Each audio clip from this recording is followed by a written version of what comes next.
Gestión 360. De la administración a la acción, de la idea al mercado, en sintonía UTAP 102.5 FM.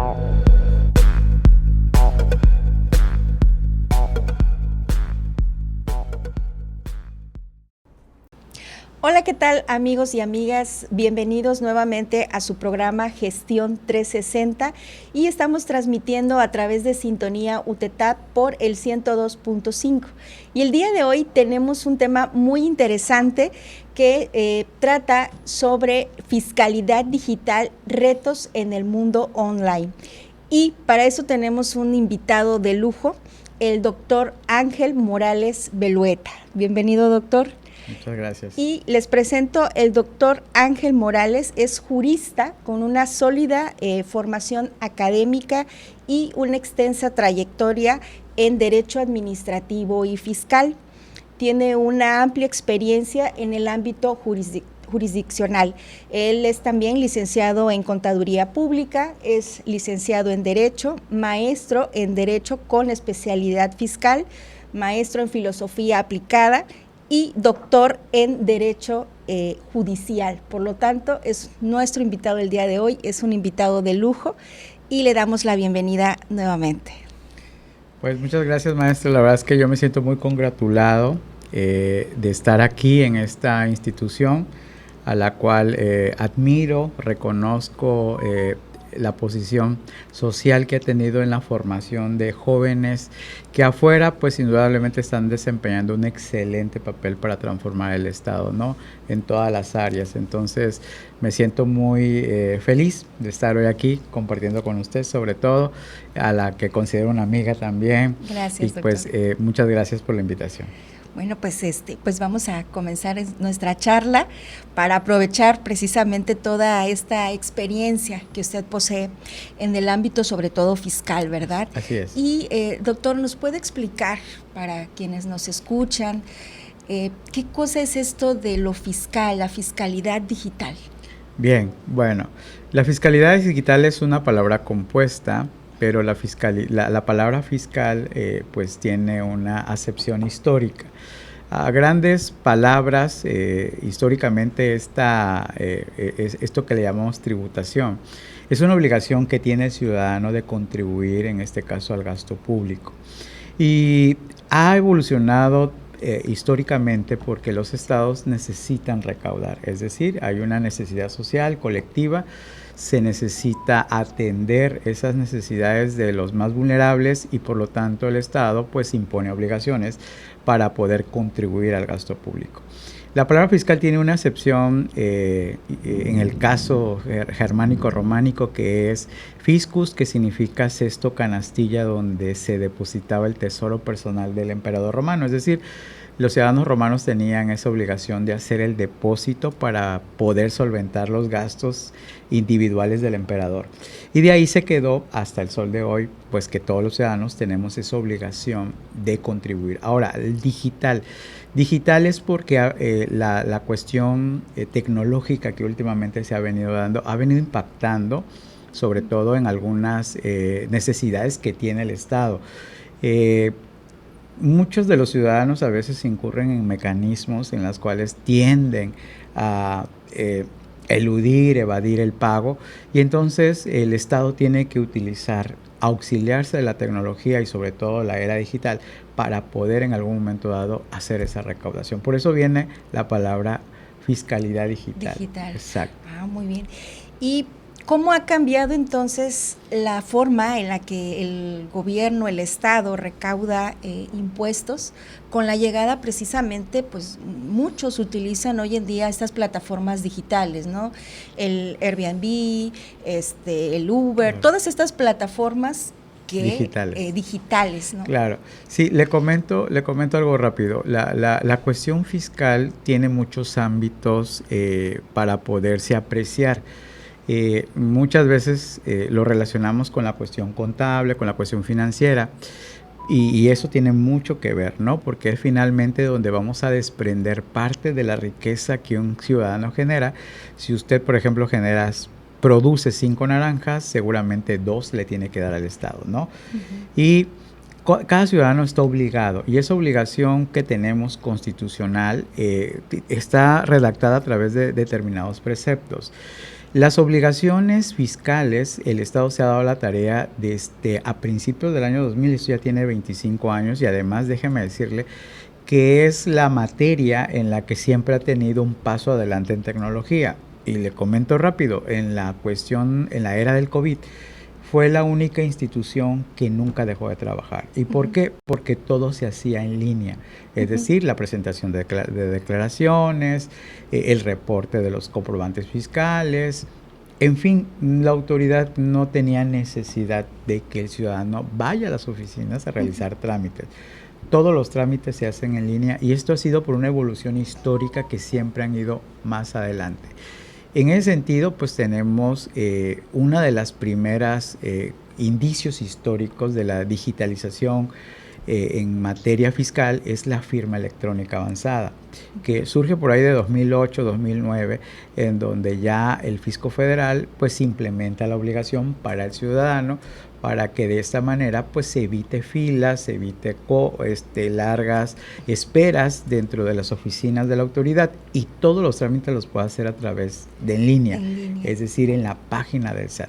Esto indudablemente facilitó para el contribuyente el cumplimiento de sus obligaciones, pero hay una desventaja para el contribuyente, que las situaciones que él genera son vistas a tiempo real por la autoridad. Es decir, si antes llevábamos las declaraciones en papel, pues un humano tenía que revisar cada papel para saber si había inconsistencias o errores. Verificar todos los datos. Es. Uh-huh. Ahora no, ahora con un simple botón, tú presentaste tu declaración digital, y entonces la autoridad puede verificar tus inconsistencias, tus errores o el maquillaje que le tratas de hacer. Entonces, para la autoridad ha sido bastante un mundo ideal, siempre lo he dicho, tienes un mundo ideal a través de los mecanismos electrónicos, porque tiende más a ser más asertiva para poder recaudar.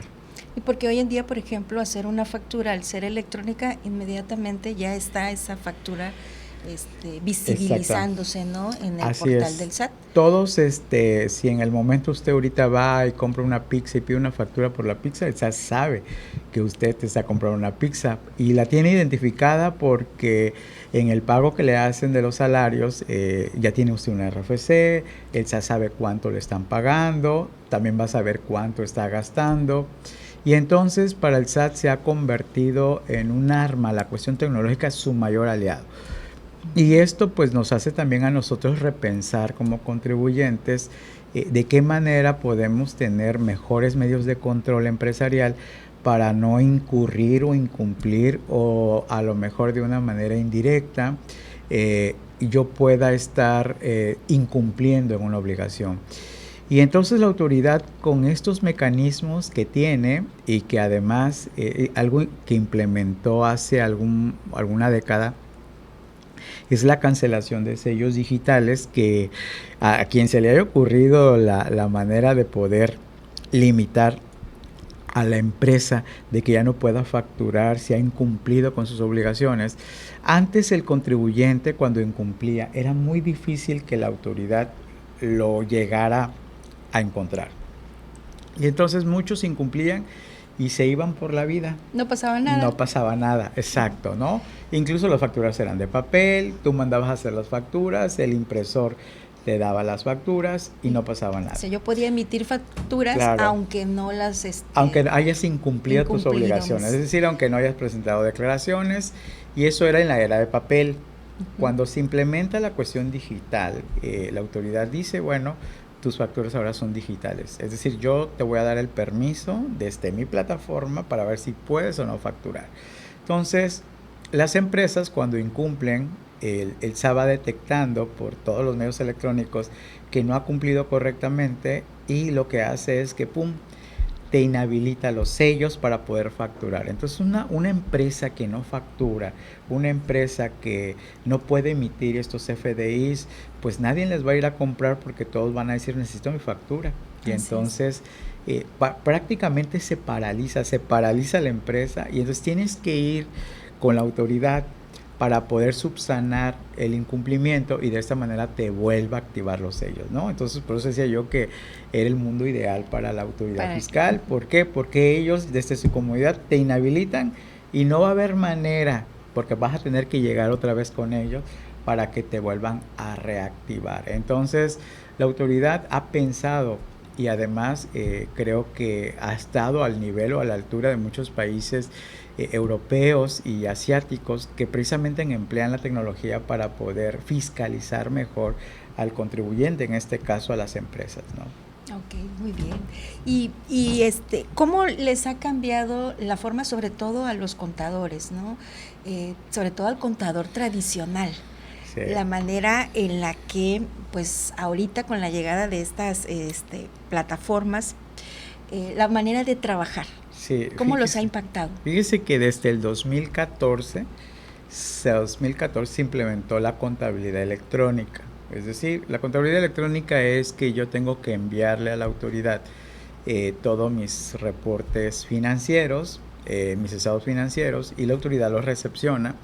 Y al momento en que la autoridad los recepciona, pues puede empezar a verificar cuáles son las inconsistencias que entrego. Antes no se hacía eso. Antes tú hacías tu contabilidad internamente en tu hoja de Excel, en tu paquete contable, y luego tu hoja de Excel hacías el cálculo del impuesto, pasabas la declaración en lo que es en la plataforma, y de ahí enviabas. Eso la autoridad no tenía manera de poder cotejar. A partir de la contabilidad electrónica, entonces la autoridad tiene más herramientas, sabe más de ti, ¿no?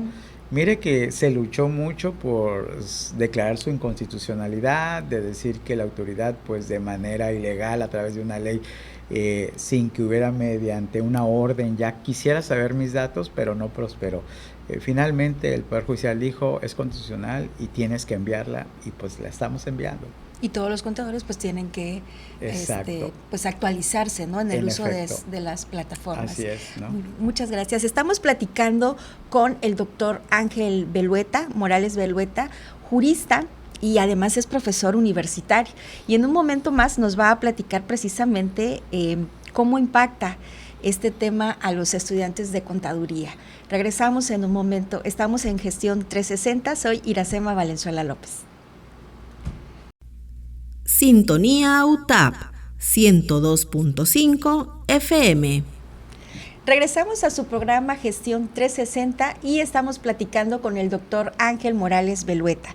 Recuerden, estamos transmitiendo a través de Sintonía UTETAP por el 102.5. Doctor, continuando con nuestra charla, ¿cuáles serían entonces los retos que tiene nuestro país comparado con otros países ante este fenómeno, ¿no? de la fiscalidad digital?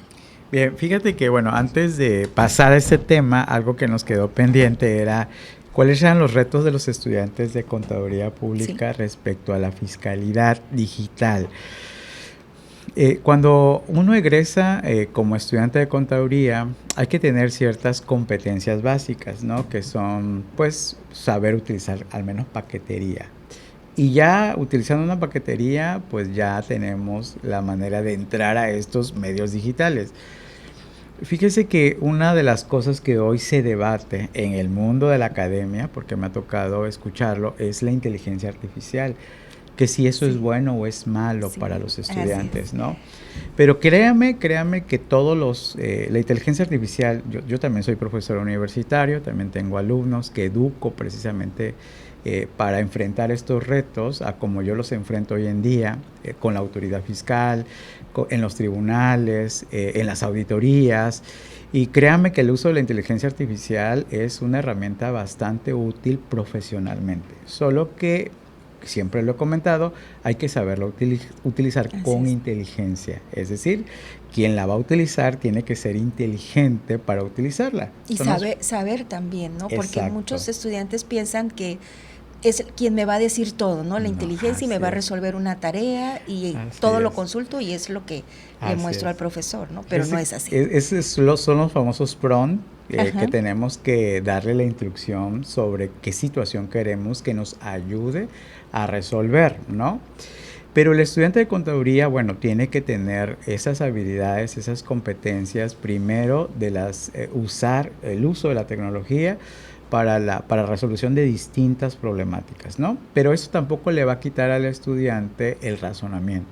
Yo no conozco ahorita una inteligencia artificial, y te lo digo con conocimiento de causa, que me adivine qué estoy pensando. A fuerza le tengo que dar la instrucción, a fuerza le tengo que decir qué me tiene que hacer.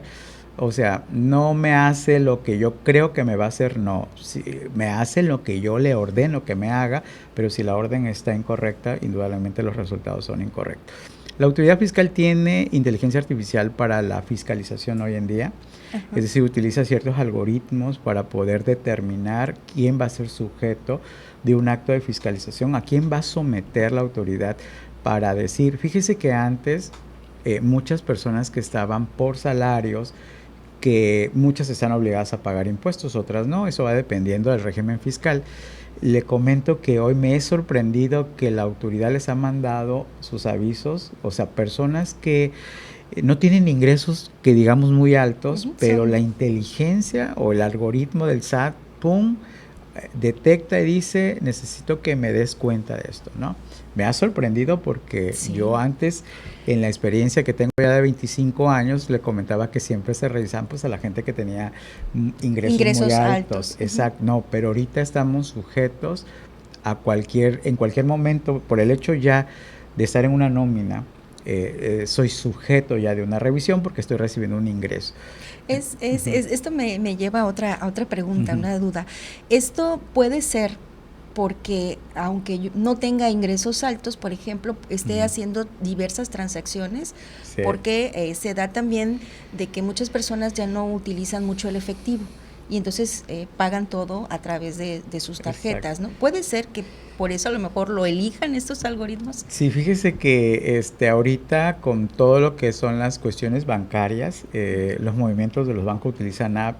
El banco está obligado a rendirle cuentas al SAT sobre los usuarios de banca, es decir, le va diciendo si alguien tiene ciertos movimientos, el SAT recibe esta información de los bancos y los bancos le pasan la base de datos de todos sus usuarios, estés inscrito o no estés inscrito, solo por el hecho de tener una cuenta bancaria, ¿no? Entonces yo siempre recomiendo, oye, si vas a organizar una tanda, ten mucho cuidado, porque bueno, en las tandas se nos hace muy fácil recibir y transferir, y luego transferirlo. Y si son altas. Exacto, entonces ahí ya te detecta, o sea, al menos el banco pues dice, no, aquí hay un movimiento consecutivo, periódico, y entonces ¡pum!, lo reporta.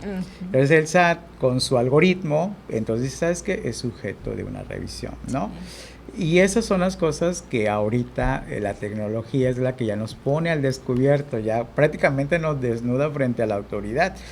Y esta parte es la que siempre he comentado, ¿no? Pues hay que cuidar todos los movimientos que tengamos. El uso de una tarjeta de crédito es lo mismo. El uso de una tarjeta de crédito, pues si yo tengo una tarjeta de crédito, pero gasto más de lo que gano, para la autoridad fiscal siempre va a haber un foco rojo. Y esto utiliza inteligencias artificiales. Fíjese que antes las revisiones fiscales eran físicas. Las siguen haciendo, no se ha cancelado, llegaban a la empresa, hacían lo que se llamaba la auditoría. Ahora son virtuales. Es decir, ahora con la contabilidad electrónica que le comentaba en el bloque que se envía, la autoridad detecta las inconsistencias y entonces mediante el buzón tributario, que eso es para ellos ha sido una maravilla, y ya no, físicamente ya no van a ir a tu domicilio, sino te lo van a mandar en y además una que nube. Estamos obligados, claro, ¿no?, a revisar periódicamente nuestro buzón tributario. Porque por ley se dice que, bueno, si yo en 3 días no abrí el buzón, los efectos de lo que me hayan mandado surten, es decir, no puedo argumentar desconocimiento, es que yo nunca vi, nunca lo pude abrir, nunca lo reviso, la contraseña la perdí, nunca pude entrar, no existen esos argumentos, surte efecto de lo que te esté pidiendo, de lo que te esté mandando. Y entonces el buzón pues es una manera electrónica eficaz, creo que ha sido de los asertivos que más ha tenido la autoridad para poder, en este caso, darle a conocer a los contribuyentes. Y mire, tan sencillo, usted está tranquila y un día le puede llegar un aviso a su buzón, y usted está siendo sujeta de una revisión, ahí mismo le van a decir que están en contra. Usted ya no va a hablar con nadie, vaya, personalmente, solamente va a recibir si hay diferencias de impuestos a su buzón, me debes tanto. Y lo único que les he dicho, y que también ya me ha tocado lo virtual en la materia de los embargos, cuando tienes una deuda fiscal y no le pagas al fisco, pues el fisco va y ejecuta el embargo. Entonces, ¿qué es lo que me pasó con una persona de salarios que trabajaba en Pemex y que tenía otros ingresos? Y desafortunadamente su contador no se percató que tenía avisos en el buzón, que fue sujeto de un procedimiento, porque nunca abrieron el buzón, pero surtió efectos. Exacto, y entonces el SAT le determinó una deuda, y pues como pasaba el tiempo y nunca abrieron, o sea, ni supo, se dio cuenta hasta que llegó a su banco y vio que una cantidad de dinero le faltaba, y entonces dijo, ¿por qué me quitaron esa cantidad? Entonces dijo, no, es que el SAT mandó el documento donde legalmente le corresponde, porque tenías una deuda. Entonces ya se puso a investigar, es cierto, y desde cuándo, y no abrí el buzón. Entonces ni tan siquiera el contribuyente, para que veas, ni le tocaron la puerta, ni le llegó un documento. Ni se aseguraron de que nada, físicamente estuviese enterado, ¿no? Ahora, o sea, tú me preguntas a mí, porque en la cuestión jurídica, que es a la que yo me dedico, si esto es legal, sí es legal.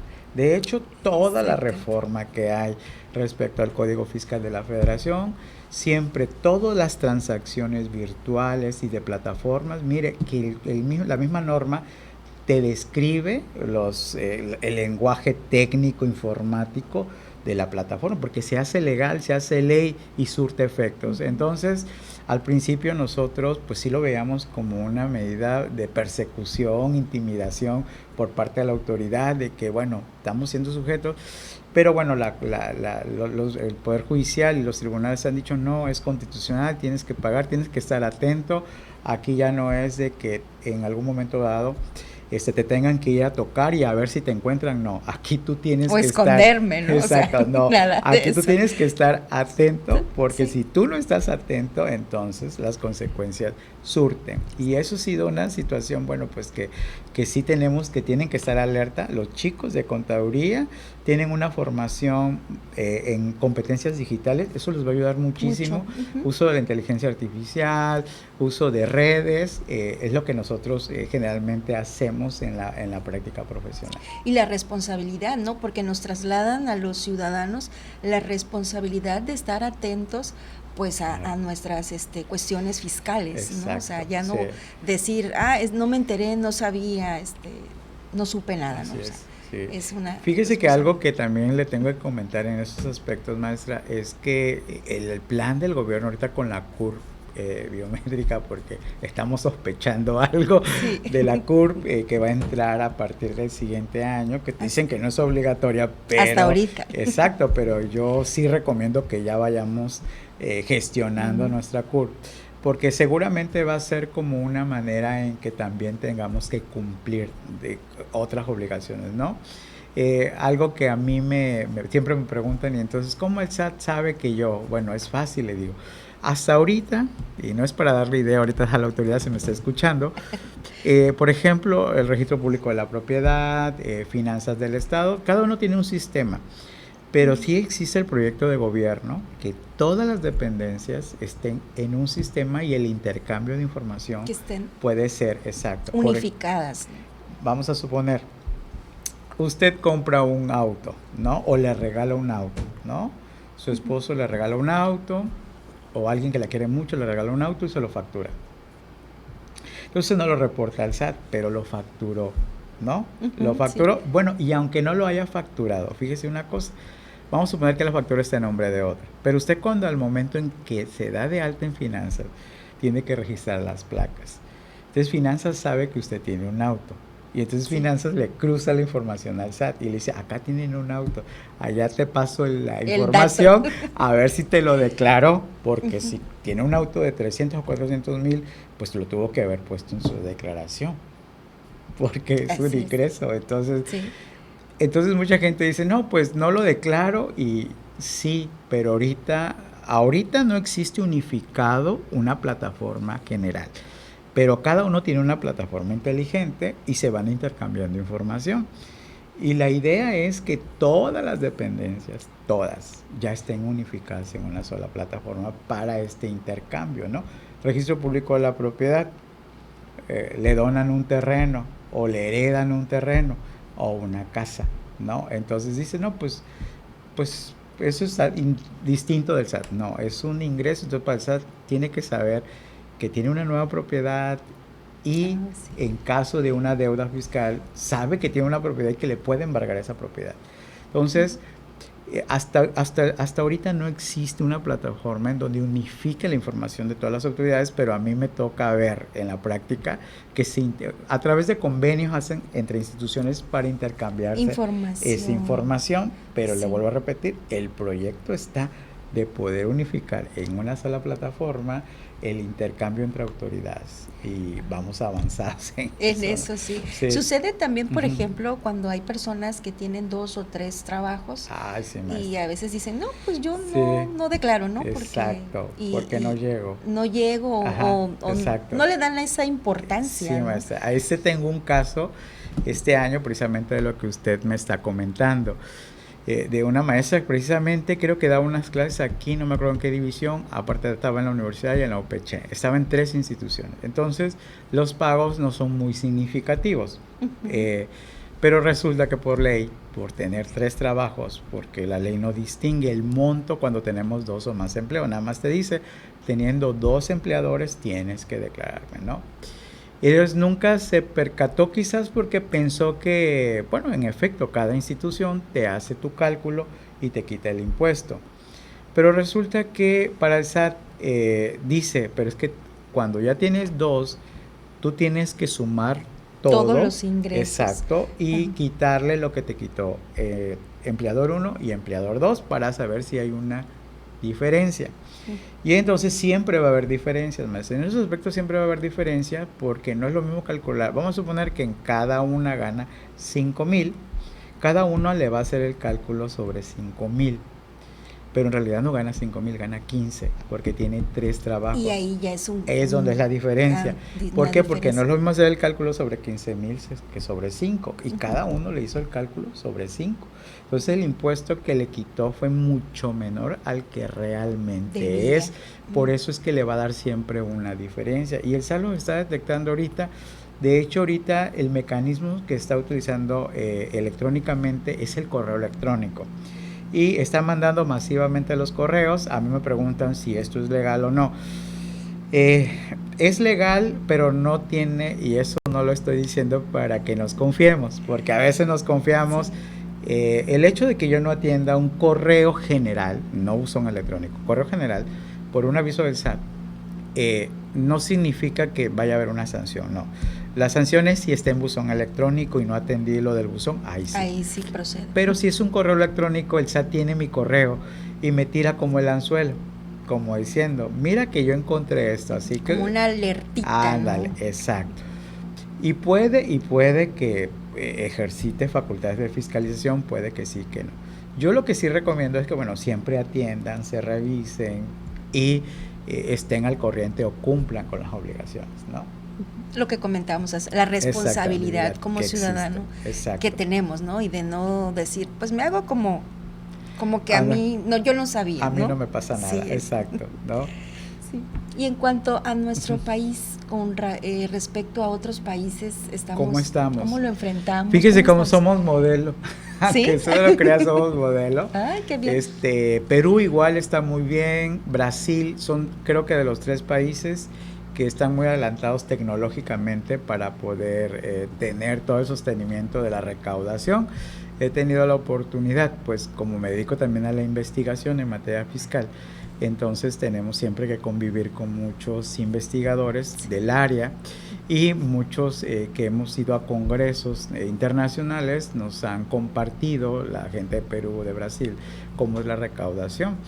Y nos comentan, sabemos que México es puntero, es modelo, y les digo, bueno, sí, la verdad es que aquí el gobierno le ha invertido mucho a la tecnología para recaudar, porque finalmente es lo que le interesa, ¿no? La recaudación. Hoy en día tiene muchos compromisos sociales sobre las pensiones, sobre todo lo que es esa parte que se va a destinar al gasto público, y entonces necesariamente tienen que recaudar. Pero somos un país pionero, a la altura, me atrevo a decir, de países europeos, donde también estamos en ese mismo nivel tecnológico para poder fiscalizar. Aún y el proyecto de Felipe Calderón, nuestro expresidente, era de que ya no necesitáramos contador para que la misma tecnología nos calculara, pero creo que aquí lo que ha fallado no es tanto la tecnología, sino en la manera en que los legisladores de repente hacen una reforma, pero no se contempla en la cuestión tecnológica. Entonces esas adaptaciones son muy caras, y lo que ha sucedido es que, bueno, todavía no llegamos como a ese punto óptimo de decir, no necesito un contador para hacer mi declaración. Solo que le voy a comentar, siempre tenemos que estar con un contador, porque por muy inteligente, como le decía hace rato, que la plataforma del SAT sea, nosotros necesitamos una interpretación de ese resultado. Y esa se la puede dar nada más un profesional de la contaduría pública. Sí, y fíjese que eso viene a colación precisamente de mi pregunta. Sí. Muchos profesionistas hoy en día dicen, la inteligencia artificial me va a reemplazar en algún momento. ¿Sí? ¿Pasaría lo mismo con la fiscalidad digital? Fíjese que yo hasta el sol de hoy, y créanme que pues es mi vida diaria, estar en la cuestión tributaria, porque tengo la oportunidad de ejercer tanto la contaduría como la parte jurídica, el derecho, y no te va a sustituir. Sucede que tiene que ser un aliado tuyo, o sea, un aliado tuyo para poder simplificar procesos técnicos que a lo mejor ahora te dan los resultados más rápidamente. Sin embargo, la interpretación, la aplicación, la manera en que puedas mostrar ese resultado a partir de un proceso tecnológico, eso todavía no hay inteligencia artificial que nos pudiera dar hasta el sol de hoy. Ya hay proyectos, como no, ya existen. Sin embargo, le puedo comentar que hasta ahorita el profesional es quien va a interpretar la velocidad de esos números con que se obtuvieron. Sí, ya para ir cerrando, entonces ahí los quienes estudian, los muchachos quienes estudian contabilidad saben que tienen una oportunidad, o sea, no dejárselo todo a la inteligencia. Exacto. Sí, es lo que usted acaba de decir, es sumamente importante. Los muchachos tienen que hacerse aliados de las tecnologías, tienen que aliar a la tecnología para hacer la simplificación de los procesos, pero nunca dejar de razonar, de tener pensamiento crítico, de poder incluso de decir la inteligencia la tenemos que renovar, porque ahora quiero que me dé este resultado. Indudablemente se va a tener que evolucionar, y eso no lo va a hacer la misma inteligencia, porque uno es el que le va a proponer esos cambios dentro de la inteligencia. Exacto. Entonces esto va a significar evoluciones y también indudablemente nuevas tareas que en el futuro quizás ahorita no las visualicemos, que van a estar y que también vamos a tener que afrontar en esos tiempos. Así es. Pues le agradezco muchísimo, doctor Ángel Morales. Hay todavía mucho que platicar en este tema. Esperemos más adelante que pueda aceptarnos nuevamente otra invitación. Y bueno, pues agradecemos también a nuestro auditorio, a nuestros escuchas, por estar con nosotros en su programa Gestión 360. Les esperamos en nuestra siguiente emisión. Recuerden, soy Iracema Valenzuela López y transmitimos desde Sintonía UTETAP por el 102.5. Hasta la próxima.